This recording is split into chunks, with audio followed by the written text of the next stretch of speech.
I don't know how to answer that question. I have no way to predict the future. All I know is the country was definitely going down if it stayed on the trajectory that it was on. I have no doubt about that whatsoever.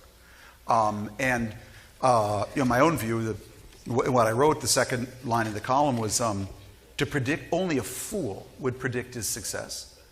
But only a fool would root against it. Because where was the country going before he showed up? I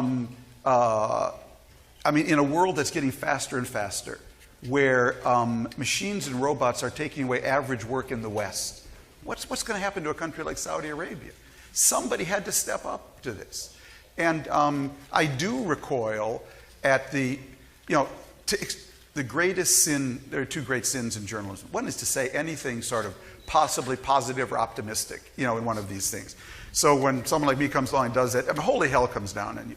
Gosh, I didn't know Yemen was a disaster. I guess I should have spent the whole column talking about that and not the fact that you've got this massive upsurge within Saudi society for a change, that he is both leading it and reflecting it, you know. Yeah, I was having lunch at the hotel, and a guy came up to me at lunch in Saudi and asked if I would join them for lunch. Now, maybe he was planted there by the regime, you know, so, because, but maybe he was just a guy who had a regional bank and his bank director was in from Dubai. And we were talking, in the course of lunch, he said to me, my life was hijacked in 1979. My entire adult life was hijacked that year. And one thing I know about MBS, my daughter's life has a good chance of not being hijacked. So I think what people really miss here is what's coming up from the ground there. They are fed up. And you have 160,000 Saudi students being educated abroad every year, 35,000 coming back. To think this is all about him, you know, and that it's just, you know, his weaknesses and strengths, and not paying attention to the social roots of this. I got news for you. The entire Arab world is dysfunctional right now, completely dysfunctional.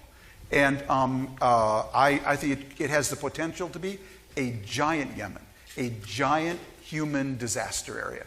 And so when I see someone having the balls to take on the religious component of that, to take on the economic component, to take on the with all of his flaws, okay, and with all due respect to his cousins, not a one of them would have had the balls to do that.